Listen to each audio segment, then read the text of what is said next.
boo ñuulee deroo fi dara kenn du limbali maale la ca ndaara ngay toog ba ngi ci gannaaw ci lan lay teg.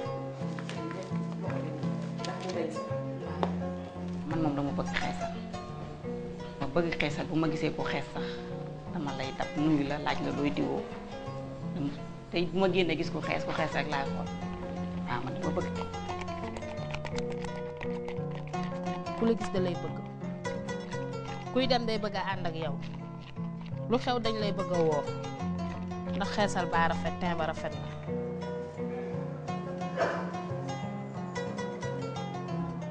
Il ne faut même pas faire penser aux femmes qu'il y a une possibilité de se dépigmenter sans risque. La sagesse veut simplement qu'on laisse la peau telle que la nature l'a créée.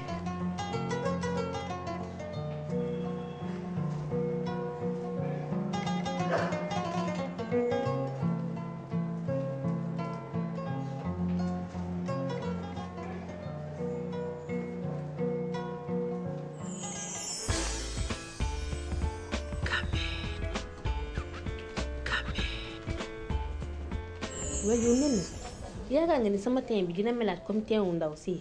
am bi def nul noonu lu baax. am bi ku ko am lu bari. kii kay teen bi dafa rafet sax te liis waaye xaaral man dinaa kii bi dama jàppul tur bi sax. dañ ko tegaat. nur na lu baax de man mi kay maa ñu mel ni xën na ndur. waaw feesu nga xën na ndur ga. waaye daa wëli am na ku ma doon wax. ku mën a defar xeesal. te ma ko woo ba xam. defar ba mu baax loo tudd. ah kon kooku mën na. xaaral. woo ko ñu xool. maa ngi woon nag numéro bi.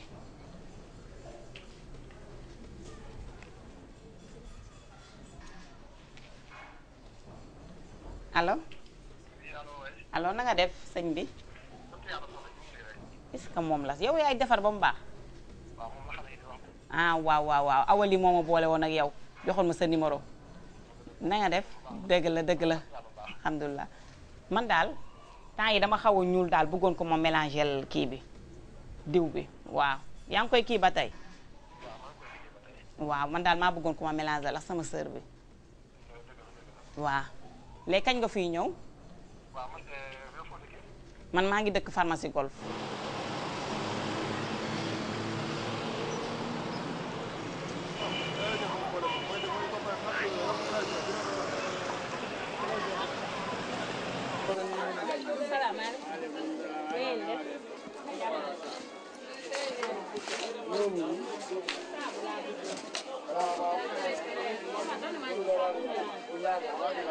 deux mille 3000 4000 ba 5000 ba 10 000. léegi nag dama bëgg nga defaral ma bu 5000. waaw saabu yu baax nag. waaw.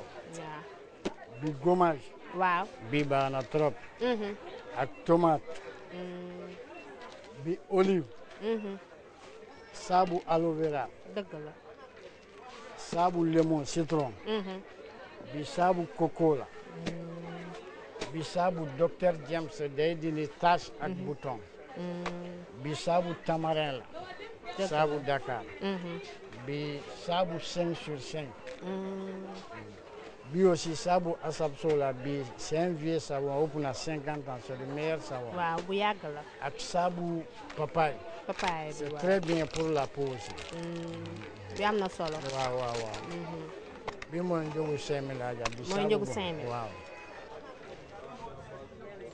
Je suis le premier à faire les savons mélangés au Sénégal ici. Marier une femme sénégalaise, avoir jusqu'à 10 gosses, peut faire dans les mois 1 million, 2 millions par mois des fois. sur ça. Sur ça, oui. Le savon, c'est du kessal. Même sabou ordinaire, c'est du kessal. Beau du sabou, de la kessal. Parce que y a des gens qui maintenant jël sabou diw ko seen yaram pendant 5 minutes 10 minutes mu dem sangu ji day la keesal mais boo jël saabu ak jàmpe bi sangu ko day setal sa yaram nettoyer du la keesal mais tu auras de bon teint.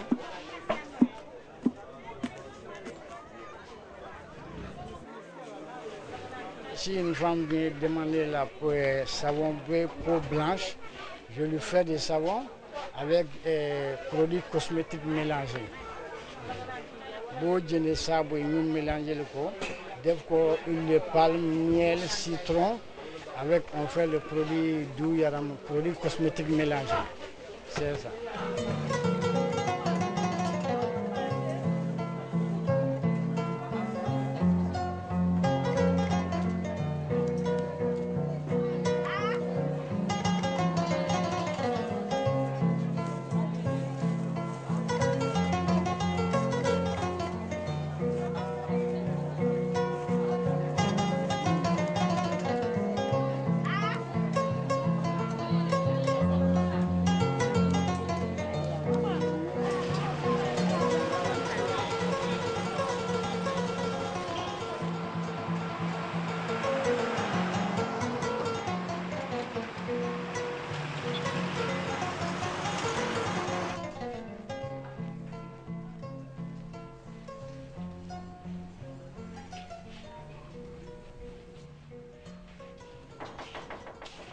Salaamaaleykum.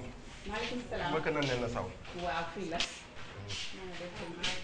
maa ngi sant yàlla soxna si na nga def. maa ngi fi ça va. ça va naka coole yow. alhamdulilah. ça va toogal chéri. waaw. ça va naka coole yow. nii rek. naka tàngaay bi. ça va si. alhamdulilah. waaw. ah yow laa doon waxal sànq téléphone. waaw man la waaw. waaw waaw wax nga dëgg ça va. ça va maa ngi nii rek. alhamdulilah. ba nga may woo boobu sori ma woon. sori woo waaw yaa ma naan maa ngi fi rek si cité bi. waaw. wax nga dëgg. ça va. ça va alhamdulilah. alhamdulilah kii sama jigéen la sama cliente la. ah waaw maa ngi def maa ngi fi. ça va. Kaja la tudd. Kaja ça va. defar bu baax man maa dinaa mel ni kii. mais bien sûr benn pot rek laa commencé nii gis nga.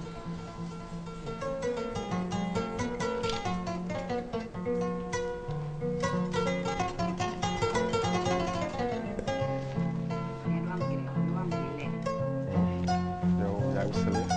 yor nga lee yor nga lee. base bi quoi.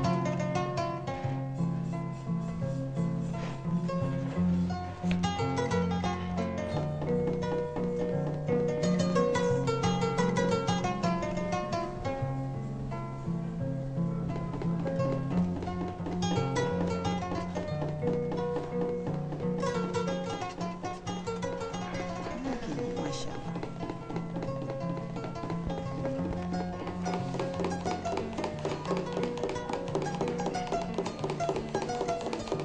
parce que bi nga ñëw da nga ñu essence bi parce que gis naa ñu jom nga sa liggéey. ah mais noonu la soxna si. waaw. comme lii sama teraanga la. foo ma gëm ko. xaaral après ma jënd la saabu yoo war a sangu. léegi en tout 5 la quoi 5 saabu yi. waaw. kii moom ay fruits la ay plante la quoi. su dafa dara bii dañ koy sën moo suba ak ngoon. kaat yi dañ koy gratter def ko si pot. waaw pot bu baax. ko sangoo suba ak ngoon bi nga ko sën moo suba ak ngoon. aussi njàmpe boo ko mënee bàyyi wàññi nga wàññi bu fekkee da ngay njàmpe si kanam nga bàyyi ko. ah ñaam. waaw njàmpe bi mooy lu si ëpp mooy yàq kanam yi quoi. tache noire yi ngay gis nii cere yëpp moo koy indi. waaw ak rouge la lépp lay joxe quoi même njàmpe yaram bu ëpp sax baaxul. xam nga gars yi moom duñ la bindal lépp quoi dañ la indi produit wan la ko nii rek waaw luñ ci def secret bi yëpp yow mënoo xam lu si nekk mais boo xoolee am na lu ma si xam tuuti nag quoi bari na mais lépp comme clobétasol bi mi ngi si ak propionate bi mi ngi si waaw.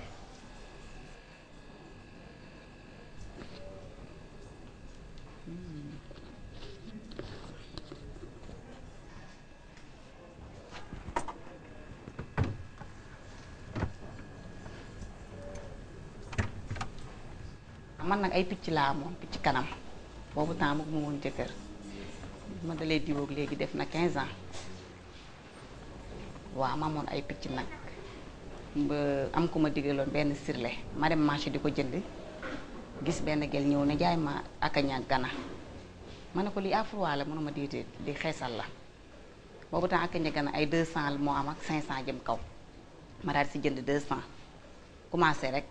commencé di ko diwoo nag am teint nag am teint mu jege ma jënd akaña carotte boole ko si waa di diwoo loolu akaña gana bi ak tibbu akaña carotte bi di ko diwoo ku ne naan ma looy diwoo ma ne kon li may diwoo baax na commencé di si yokk ay benn tib di si yokk affaire yooyu ba boobu ak léegi nag bàyyiwu ma mais bu tàngaay jotee damay wàññi diwu bi damay noppalu waaw sedd nag laay gën a xees ba pare ñu bari dañu maan xeesal dafa ma jàpp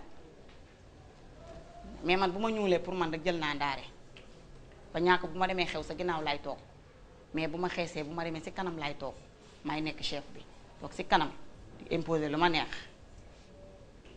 bu ma xeesee damay bari fans ndax ku ma romb di nga ma laaj looy diwoo xam nga boo ñëwee rek da nga yokk sa volume waaw loolu lu ma neex la parce que bu ma ñuulee damay gis ñoom it dañuy participer si ñuulaay bi ma ñuul waaw. ni nga ñuulee léegi nag lu tax naa nga maa ngi bëggoon sax nga gunge ma bërëb sàngam mais temps yi moom yoroo ko affaire yooyu ma sentir na man daal fi mu nekk nii doon naa mbalit.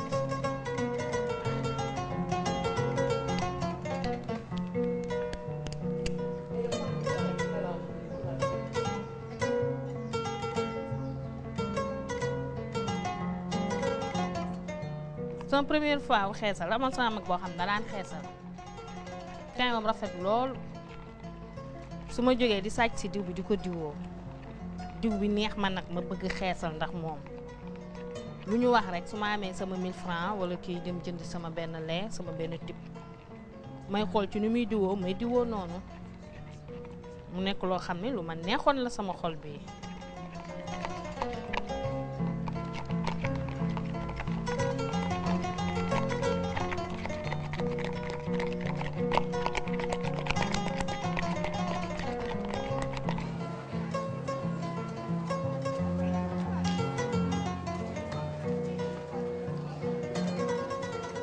jour bi ma njëkkee xeesal rajo Dakar laa dem bi ma demee rajo Dakar ma doon publicité suñu benn cosaan booba cawakan laa fekk ñu tuddee woon ko directeur fayen bi mais ñi ma àndal ñëpp a xees menn man rek maa ci ñuul bi ma ñëwee nag ma xeeb sama bopp bi ma xeebee sama bopp sama xol jeex gis nga cosaan joojee la ma ca wayaan microcentral bi maa ko yore woon bi ma ñëwee damaa jaay 12000 francs booba temps ni daan diwoo booba da ngay wut lee bii xam nga lee accident bu weex bi lee bu ngi la daan boole ñun kaaw law bay lañ ko daan def dañuy boole lee bi ak lingom ak diselvan daal di koy baxal ba mu bax ñu daal di koy sel ba mu segg ñu def ko ci pot daal di boole nico bi ak Venise bi ak abi bi ndax lee bi dafa foor boo ko diwoo da ngay toog ci biir néeg bi fecc ndax wextan booba dangaa bëgg boo génnee ñu xool la dama daan diw man dong dama daan tëj buntu bi damay wëndeelu sama biir néeg damay fecc ba ñàkkutoo xib ndax saf gu ma saf waaye booba lan laa bëgg boobu dama bëggoon a xiis doo yegg 10 jours te meloon na tubaab. jaune bi moom lan la ma bi xanaa mooy lingom bi wala benn kii la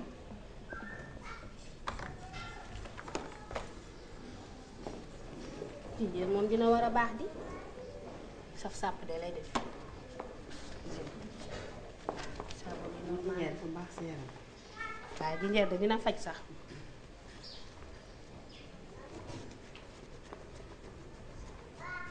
ay tundooy tamit mën na xees waaw seet naa ko keroog ay day tam namul dara si xeesal billaahi tundooy ba pare la jaxase daa def sa pot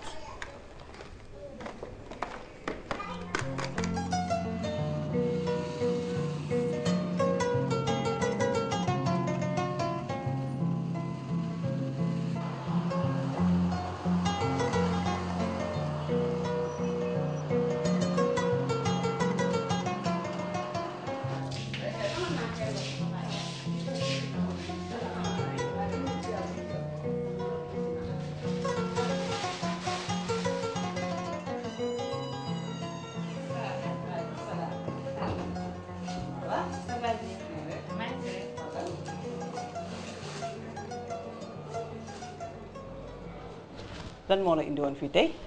waaw madame man dama ñëwoon pour sama yaram bi xam nga dama doon xeesal. xeesal bi daal dem ba bëgg yàq sama yaram bi. bon ma ñëwoon ni damay ñëw consultation. waaw. naka la def sa yaram fan moo génn ci yaram bi ci loxo yi ci tànk yi. ci loxo yi ak tànk yi. ak tànk yi may def ay taches yoo xamante ni. dootul neex a présenté daal. waaw sama loxo yi di bëgg a yàqu. li génn na ci yow ñaata temps. def na weer ëpp na weer. ëpp na weer ñaari weer ça fait des années. des années. oui mi ngi yow sama yaa ngi yaram. xeesal depuis ñaata temps. bon bi ma dalee xeesal yàgg na. yàgg na def na 10 ans. waaw def na 10 ans. def na 10 ans oui, d'accord def na 10 ans. yan produit ngay faral di jëfandikoo. bon produit yi lait. lait de corps. lait de corps ak nu mu type tudd nu mu tudd. Clarisse. Clarisse waaw. ah Larissa. Larissa. Larissa carotte mais du Larissa rek parce que avant Larissa doon naa diwoo yeneen i produits yi. xam nga comme ay skin light. Skin light. ak ñu ma Fairlight. Fairlight. ak bari na daal. da ngay jëfandikoo tube yi. damay jëfandikoo tube yi. waaw. comme Dermalis mais lii sama loxo yi. Movat moo ma ko def jamono yu may diwoo Movat. waaw parce que boobu joxoon na ma teint bu rafet boo xamante ni ma weex tal mais après daal mu commencé di génnee taches noires yi. ma bàyyi Movat jël Dermalux. di ko diwoo ak saabu yu may utiliser. saabu xeesal yi. waaw moom daal moo ma def li nga am nii ci loxo yi. li nga am nii ci loxo yi ak ci yëpp ci kaw. waaw cere la moom la ñu wooyee cere. hydroquinone moo koy joxe. hydroquinone mooy lait yi ngay doon wax léegi seen tur. dëgg la yooyu dafa am hydroquinone. te hydroquinone kenn du ko diwoo bëccëg. parce que jant bi baaxu ci naaj bi. boo ko diwoo bëccëg loolu moo lay jox tache ñuul yi. dëgg la d'habitude ci diggu ginnaaw bi lay nekk. waaye mën na nekk ci loxo ci tànk mën na nekk partout. soo arrêté xeet produit yi ngay diwoo. dina wàññeeku mais du dañ complètement cere moom boo xasee ba am ko rek. traitement bi benn la mooy laser. li ki des nag dafa am ay produits ñuy naxante rek. pour mu xaw wàññeeku mais surtout nag nga arrêté affaire xeesal bi. loolu moo la koy indi. mais léegi est-ce que moo ko arrêté lii dina dañ sama yaram bi. dina dañ waaye dañ bi du gaaw dina jël temps balaa muy dañ. il faut pas nga décourager parce que bu fekkee da nga yaakaar da ngay bàyyi tey rek bu subaa mu dañ. da ngay nax sa bopp il faut nga bàyyi ay ngiru 3 mois ba 6 mois. muy commencé di wàññeeku ndànk. mais am na yenn cere yoo xamante ni nekk ci yaram bi loolu moom. traitement laser rek te laser malheureusement amuñu ko fii. amul fii pour nga def traitement bi. d'accord léegi dama lay bindal ay produits yooyu jëfandikoo. s'il vous plaît madame lii ma gis nii ci tableau bi lii xeesal moo koy def wala. waaw xeesal daf koy joxe. li nga gis nii ay jigéen ñu doon jëfandikoo produit xeesal moo tax léegi bi nga waxee yaa ngi doon jëfandikoo fukki at. ma xaw a ci tuuti parce que ñuy am utiliser lu ëpp fukki at ba fukki at ak juróom ba ñaar fukki at ñoom ñooy am risque pour am cancer bi. parce que lu ma lay expliquer mooy sa der bu ñuul am na loo xam ne dalay aar ci jant bi. léegi bu dee da ngay xeesal nag da nga koy yàq loolu mooy mélanine dañuy tuddee mélanine ci tubaab boo ko yàqee nag sa der du mun a aarati loolu moo tax tubaab yi su ñu nekkee ci jant bi di faral def cancer. ñun nag li ñu doon aar ñun nit ku ñuul mooy mélanine boo xeesalee nag mélanine bi da nga koy dindi. boo ko dindee nag da ngay am risque yii comme nga am cancer nii te donc lii bu fekkee da ngay xeesal mun nga am risque bi am ko tekkiwul nag képp kuy xeesal da ngay am cancer mais bu fekkee yaa ngi xeesal am nga risque pour am cancer u der.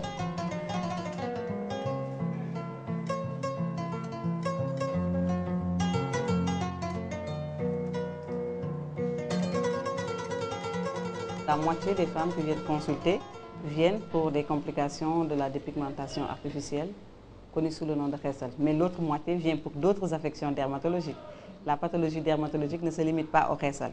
C'est vrai que le xeesal occupe une part prépondérante dans nos consultations, mais heureusement que ce n'est pas la seule pathologie que nous recevons ici.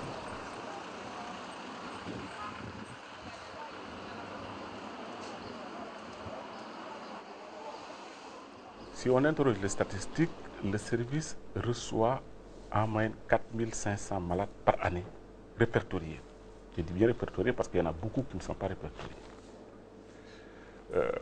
Près de 30% de ces 4000 viennent ici pour des maladies liées à la dépigmentation artificielle. Souvent, c'est des femmes qui ont peut-être initié la pratique à visée esthétique et qui malheureusement se retrouvent avec des complications qui sont tout sauf esthétiques. À telle enseigne que vous avez entendu tout à l'heure, la patiente a des difficultés à exposer ses mains quand elle est en public. Elle a tout le temps des attitudes pour éviter le regard. Donc il y a une souffrance morale très importante qu'il faudrait prendre en compte pour une prise en charge optimale de cette femme. Donc il y a un volet psychologique qui n'est pas négligeable également. Parce que c'est des femmes qui souffrent énormément quand elles présentent ces complications. ndax damaa ñuulaay jaan bu rafet tubaar fakàlla macha allah ba ñun ma daan bul xeesal àddina jay ma ak mbooloo mi may dem programme yi ña ma fa fekk xees ma sol mbubb mu rafet mu gën a valeur seen mbubu man ñu teg ma ca gannaaw kenn caméra wu ma caméra ñiy xeesal moo ma dugal ci xeesal ah ba ma demee xewit ñu caméra ma teg ma ca kanam kaset ba ñu seetaan ko daal ne ma soo demee di nga mel ci kaset bi tubaab fakala macha allah may leen mu naa ma daal di làbbali rek di gën di diw rek ku ma xool rek daal ne ma tubaab fakala sa xeesal bi rek loo ma waxee rek bu subaa lu ma wayaan dama te may daal di jëndaat produit rek daal diw di gën a rocc ko rek waaye at bi ak nangam daal lépp lu ma mayoon nangu na ko daal di may jox tubaab fakala am ñuulaay ay tache yoo xam ne daal moom vraiment dangay waar may leen nag nii mun naa mën a ko ku ma gis ngay xeesalit su ma la woo sama kër soo ma déggalee danaa la yedd ne la bu ci dugg xeesal day wor li nga xam ne day wor kon balaa mu laa wor ba ko man su ma xamoon ne nii damay def du ma ci mës a dugg ndax wor na ma yàq na sama yaram. C'est des infections d'une gravité telle que la mort peut s'en suivre. Donc c'est une des causes de décès directement et exclusivement liées à la dépigmentation artificielle. Et c'est relativement facile à reconnaître parce que ça se manifeste par une tuméfaction. Subitement, la jambe devient très grosse, elle est rouge, elle est tuméfiée, le malade a beaucoup de fièvre, il y en a même qui disent qu'ils ont le palu. Et quand on regarde au niveau de l'aine, on parle de ce qu'on appelle un ganglion. Plus scientifiquement, ça s'appelle un érésipèle. Mais cet érésipèle constitue aujourd'hui effectivement la première cause d'hospitalisation. Vous voyez ici, la jambe est tuméfiée, elle est toute rouge, elle est gonflée. Vous voyez des bulles ici jaunes. Et ça, c'est une infection de la peau par un microbe qu'on appelle le streptocoque. Celles qui ne font pas la dépigmentation artificielle n'ont jamais ce type de lésion-là. Ici, vous voyez un bras qui est très rouge, qui est tuméfié. La personne a par ailleurs une peau noire comme vous. Et cet écollement-là, vous voyez, c'est la peau qui est complètement détruite. Parce que le microbe qui est responsable sécrète une toxine qui détruit la partie la plus superficielle de la peau. Ici, c'est la forme la plus grave, qui est la dermohypodermite nécrosante. Derrière l'infection, il y a une nécrose extensive, le tissu est mortifié, il est détruit. Et ce sont les produits de dégradation du tissu qui empoisonnent l'organisme jusqu'à entraîner ce qu'on appelle un choc septique et qui tue. Les corticoïdes sont des médicaments. Et malheureusement, en raison de leurs effets secondaires dépigmentants, ils ont été détournés par des industriels qui fabriquent des produits cosmétiques, qui n'ont aucun scrupule et qui fabriquent ces mêmes médicaments, mais à visée dépigmentante. Les corticoïdes, c'est des produits chimiques que notre organisme même produit. Nous savons dans notre organisme des glandes qu'on appelle les surrénales qui produisent des corticoïdes qui nous sont indispensables pour nos fonctions les plus importantes. Mais quand on les utilise dans un but de traitement, on constate les inconvénients. Parmi ces inconvénients, il y a l'effet dépigmentant. Et c'est pour cet inconvénient-là que les bonnes femmes l'utilisent. Donc, elles ont déjà une production endogène de corticoïdes qui est surchargée par les produits corticoïdes qu'ils appliquent sur la peau. Quant à l'hydroquinone, c'est également un produit que fabrique la peau dans un but peut-être de se protéger ou de protéger d'autres agressions. Mais si on applique de l'hydroquinone de synthèse, on a des inconvénients plus que des avantages. Nous, à notre niveau, c'est-à-dire au niveau de l'association AIDA qui sensibilise sur la dépigmentation, on sensibilise, toutes les occasions sont bonnes, que ce soit dans les conférences publiques, que ce soit à la radio ou bien à la télévision, comme on le fait là présentement. On continue de sensibiliser les femmes sur les méfaits des produits dépigmentants. Mais malheureusement, il n'y a pas une implication franche des autorités, c'est-à-dire des autorités législatives pour mettre une loi qui interdit la commercialisation des médicaments à visée cosmétique. Quel que soit ce qu'on dit, les produits rentrent dans ce pays par 3 voies. La voie terrestre, la voie aérienne et la mer. Donc nous connaissons bien les portes d'entrée. Et si nous voulons les éradiquer et que nous avons seule volonté de les éradiquer, les moyens existent. Maintenant, il y a des enjeux financiers peut-être qui nous dépassent. Mais nous n'ignorons pas comment les produits rentrent ici.